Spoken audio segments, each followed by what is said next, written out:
Bona nit, Mireia. Bona nit. Què Bones. tal, com estàs? Molt bé. Passava el confinament una mica com puc, com tothom, suposo. O sigui que bé, no es poden queixar, això sí. On estàs confinada? Jo estic confinada a Montcada, a casa meva, amb la meva mare, i aquí estem passant tots els dies. Doncs sí, ja s'està fent una miqueta llarguet, això, eh? Cada dia és un dia Sí, menys. És això, la exacte. mentalitat aquesta. Però per algú que entenc sobretot que es dedica al món del moviment, que bueno, ara et presentarem perquè t'estem Mm. entrevistant, suposo que encara ha de ser més dur. Perds o sigui, la tradició aquesta, diguéssim, de cada setmana trobar-te i fer aquella activitat també és complicat. Però busquem alternatives, això sí. Clar, perquè la Mireia Porqueres és membre de la Junta de l'Esbart de Sant Cugat i ballarina Mhm. també del seu cos de dansa. Llavors, Sí. volíem parlar amb ella doncs, per conèixer aquest projecte, que és un exemple de molt bona praxis de com, diguéssim, atraure nous públics i els joves cap a la cultura i la cultura popular. I també una mica doncs, per conèixer com han fet front al confinament, perquè tenen un munt de gent jove i potent al darrere que han estat molt creatius en aquest sentit. Llavors, primer, Mireia, començar una mica contextualitzant a la gent que potser no us coneix, Mm. diguéssim, amb els inicis de l'Esbart de Sant Cugat, que va ser als anys 70, amb una Exacte. figura important per la dansa tradicional catalana, com era en Salvador Melo, Mhm. i que després, com a la direcció artística, que després va ser substituït per en Joan Serra, una altra figura molt important també. Exacte. Llavors, després les direccions que han vingut després han sigut femenines, també de Mm. dones, diguéssim, que ja han estat formades en l'escola de l'Esbar, que han estat la Sílvia Pérez, la Laia Martínez i actualment l'Ali Mateu. Llavors, una Exacte. miqueta explica'ns quina ha estat la petjada o la marca, l'estil que van deixar aquestes persones i que caracteritza a l'Esbar de Sant Cugat. Clar, en un inici, potser l'esbart o el cos de dansa, diguéssim, sí que es veia externament com un esbart tots els ets i uts, no? El que algú veuria al carrer i diria, vale, això és un esbart. Llavors, a mesura que va anar passant el temps i també es va canviar la direcció, o sigui, en un inici tindríem la tècnica i el més folclorisme, diguéssim. I llavors, quan va passar a la direcció de Joan Serra, es va començar més a fer una exploració, no? Investigar la dansa tradicional i la cultura popular per poder-la transmetre a través de la dansa. És a dir, no només des del ball, sinó també des de les seves músiques. I investigant més enllà del que seria la dansa tradicional per començar a fer el llenguatge de la dansa d'arrel, que és sobretot això des de l'exploració, innovació i també la difusió d'aquesta, no? I aquesta petjada realment va quedar perquè les següents direccions, com Sílvia Pérez o Laia Martínez i ara l'Ali Mateu, doncs, diguéssim que tots els que hem begut de Joan Serra seguim la mateixa línia doncs, de molt sentit, de tenir més contacte amb la terra, no sé com dir-ho, diguéssim que es veu amb el fet que ballem descalços, ja no hi ha marxa enrere en això quasi, i llavors això, fer el de la dansa més un sentiment per poder arribar a tota la gent que la vulgui gaudir, diguéssim. Per qui potser estigui una miqueta familiaritzat amb la dansa, podríem dir com que és una barreja, no?, entre la dansa contemporània i Mm. la dansa tradicional, no? Sí, bàsicament quan li vols explicar a algú, aquesta és la millor opció, perquè si no és molt complicat de transmetre ben bé què és l'esbart, Sant Cugat, com ho fem i com ho treballem. Sí, seria una barreja d'això. I llavors el projecte consisteix o sigui, teniu la part, diguéssim, de creació, que està formada pel cos de dansa, i després la part de formació, que és l'escola de dansa, no? Clar, en part les dues serien de creació, perquè tant per una banda com per l'altra es creen peces perquè siguin ballades, però seria la part de dansa que recolliria la línia pedagògica, que és com volem ensenyar la dansa, no? A partir d'això, de buscar actualitzar-la per, com dèiem, arribar a molts més públics també i l'aprendre gaudint, no tant l'exigència d'aquest pas. Òbviament, ensenyem tots els passos de la dansa tradicional catalana, però no fer-ho tant des de l'exigència, sinó des del gaudi, de que cadascú també al final sent la dansa d'una manera o d'una altra. I llavors cadascú va creant el seu propi llenguatge. és una mica aquest l'objectiu, no? Que vagin creant des dels 3 anys fins als 60 i pico que tenim, que trobin la seva manera d'expressar-se també amb la dansa. Aquesta manera de viure-la, jo que diguéssim, també he fet dansa tota la meva vida i per tant puc entendre molt el que dius, està molt bé perquè és com que no t'encursetes d'alguna manera i no et deixes influenciar per aquestes, no? Que sempre algú que comença a fer dansa és ostres, jo no ho faré bé, no? Llavors és no, tothom balla, tothom sap ballar i cadascú tenim el nostre propi moviment, no? I això és superbonica, aquesta filosofia, i és molt més agradable i engrescadora per a algú que comença, no? Ballar una mica sense pretensions i a partir d'aquí podràs explorar molt més, no? Podràs anar més enllà segurament que no pas si et diuen com... si t'encurseten molt, com tu deies, no? I et tanquen el que pots arribar a fer. Clar. I ara les dades bèsties, quanta gent teniu al darrere de les Bars de Sant Cugat? Perquè això és el que és... Clar, com a alumnes hi ha més de 400. Això, en aquestes edats que he dit. Per què? Perquè l'Esbart no només té grups al local, que al local hi ha com 35, una cosa així, de grups que van allà a assajar i a rebre les classes. I llavors, a més, a escoles de Sant Cugat també tenim presència, diguéssim.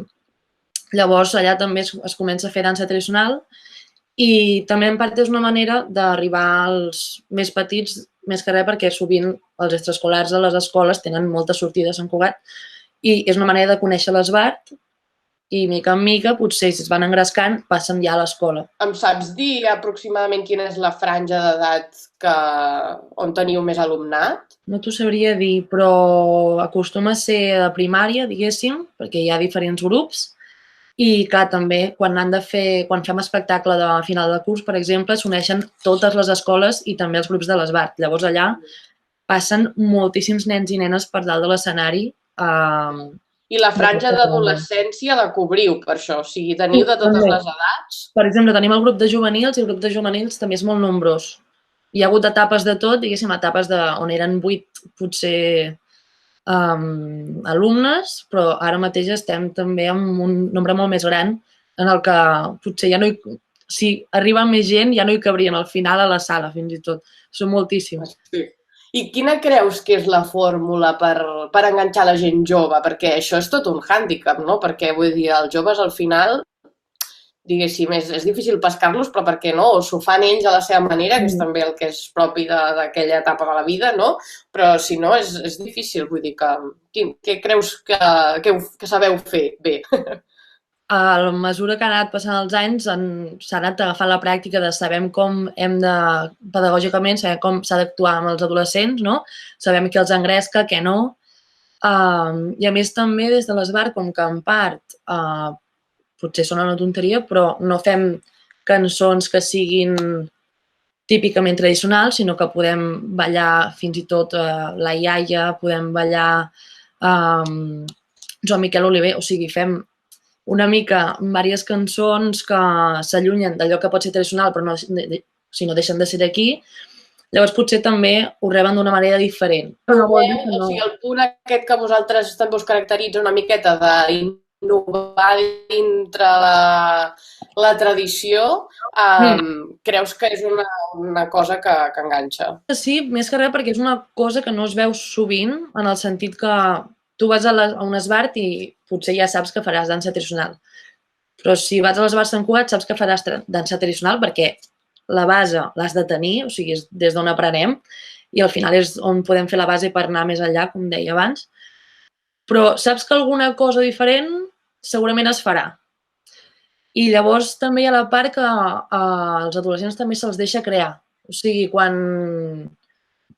No només als adolescents, sinó també a edats més menudes, a vegades en alguna peça o el que sigui, hi ha fragments o alguna part que potser és que han creat ells. Llavors, això també ajuda a que estiguin més engrescats i que se sentin part també de...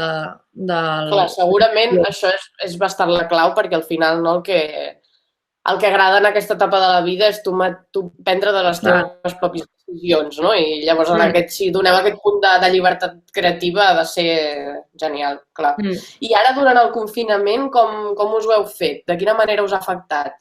Vale, confinament, hi ha primer la part negativa, diguéssim, que és la part econòmica, com està passant a molts àmbits de la vida ara mateix, i per la qual nosaltres ens hem vist obligats a fer un ERTE, els treballadors, els professors i professores i també part de l'equip, per exemple, el fet de consergeria, etc. Llavors, què passa? Que ara mateix estem gestionant tot aquest tema i també hem decidit fer una vaga de lloguer, en el sentit que nosaltres no tenim un espai, un local que ens cedeixi l'Ajuntament, sinó que és un local que paguem cada mes la mensualitat que toca de lloguer. Llavors, ara mateix no tenim ingressos que havíem de rebre perquè tot s'ha aturat i, a més, també els socis i sòcies, per exemple, les quotes també s'havien mig aturat, ara estem mirant de reprendre-les i si tot tira endavant segurament serà gràcies sobretot a l'ajuda d'aquests socis i sòcies. Per tant, aquesta seria la part més negativa de tot plegat. Però, per altra banda, com que l'equip de professors i professores és molt engrescat, juntament amb la Junta també vam estar mirant com fer-ho per portar la dansa a totes aquelles cases, no?, que volien seguir amb l'activitat, perquè de fet havíem rebut inputs de «Ei, teniu tutorials o teniu alguna cosa perquè els nens i nenes se'ns ballen a sobre alguna cosa a fer», no? I llavors vam començar a través del perfil d'Instagram de l'Esbart i també penjant-los a Facebook, vam començar a fer diferents coses, com ara escalfaments per petits, mitjans i per grans, o sigui, per adults. També fragments, que és una peça de dansa i és de moviment lliure, normalment. I també doncs, algunes danses tradicionals com l'hereu riera o el ball del calçó, etc.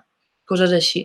I és una manera d'arribar a les cases d'aquesta manera. Per tant, per qui vulgui iniciar-se a la dansa tradicional, ara és una bona oportunitat, no? Des de casa. Sí, des de casa i sense pressió de que ningú ho miri. Per provar-ho, no? Allò.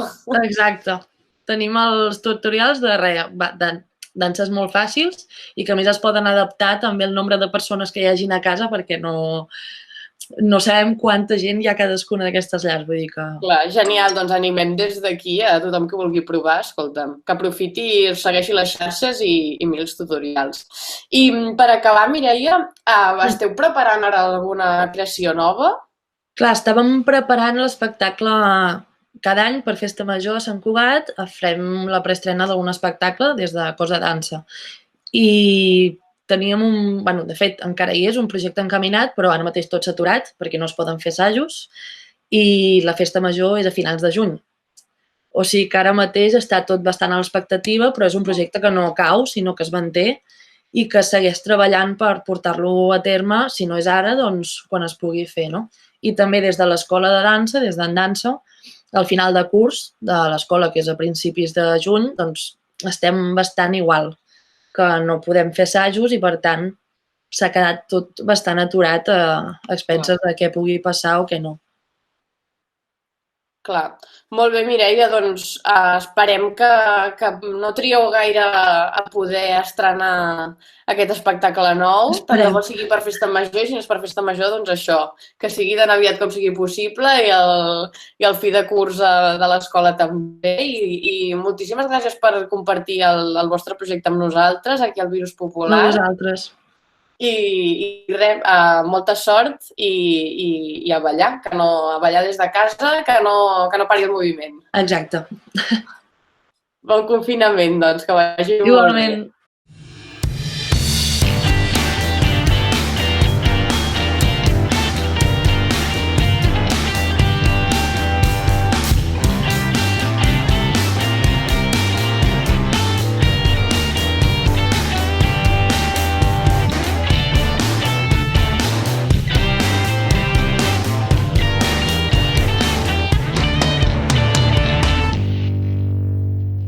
I ara les dades bèsties, quanta gent teniu al darrere de l'Esbart de Sant Cugat? Perquè això és el que és... Clar, com a alumnes hi ha més de 400.